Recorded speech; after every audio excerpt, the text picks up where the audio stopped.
and population. In September 1994, 179 governmental delegations from United Nations member states, European Union, and non-government organizations convened in Cairo, Egypt, for the International Conference on Population and Development. A program of action emphasizing the fundamental role of women's interests in population matters was adopted and introduced the concepts of sexual and reproductive health and rights. At that time, infant mortality rate in Uganda stood at 101 children per 100,000 births, under 5 mortality rate stood at 180 children, and maternal mortality at 529 per 100,000 live births, according to the 1988 survey. Uganda's population in 1994 stood at 19 million people. Currently, according to the 2016 Uganda Demographic Health Survey, when Uganda's population stood at 41 million people, infant mortality stands at 43 children per 100,000 births, under 5 mortality rate at 64 children, while maternal mortality stands at 336 live births. And we still have the business as laid down, still true to today. How many years down the line?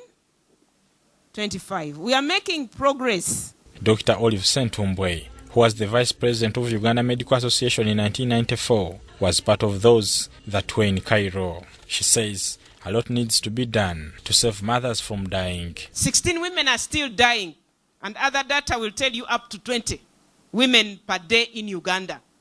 Pillar number 1, to stop unplanned, unwanted, risky pregnancies in populations.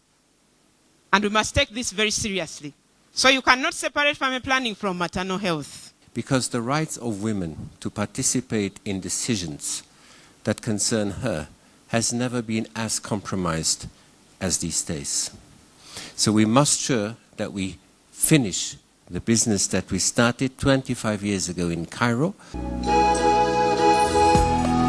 As Uganda launched this year's population report titled Unfinished Business, the UN population body UNFPA says women and girls need empowerment to make informed decisions. The first is access to modern methods of family planning. The second is girls' education. The longer they stay in school, and especially in secondary school, and that they finish their secondary school, the less chances there are that they are pregnant early, and the less chances there are that they would like to have a large number of children. These are just facts.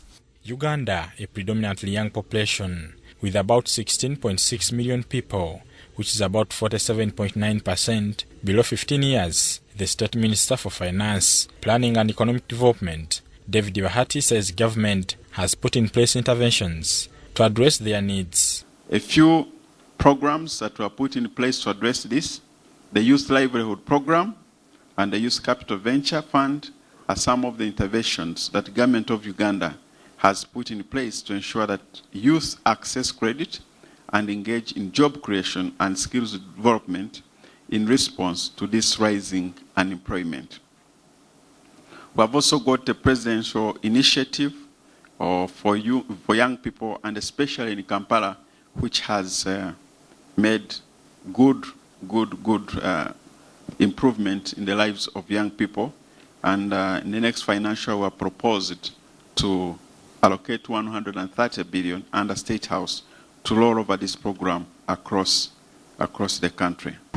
The report comes at a time when UNFPA celebrates 50 years of saving lives since 1969, and the climax of activities are expected in November this year in the Kenyan capital Nairobi. Bernard Iga, UBC TV, in Kampala.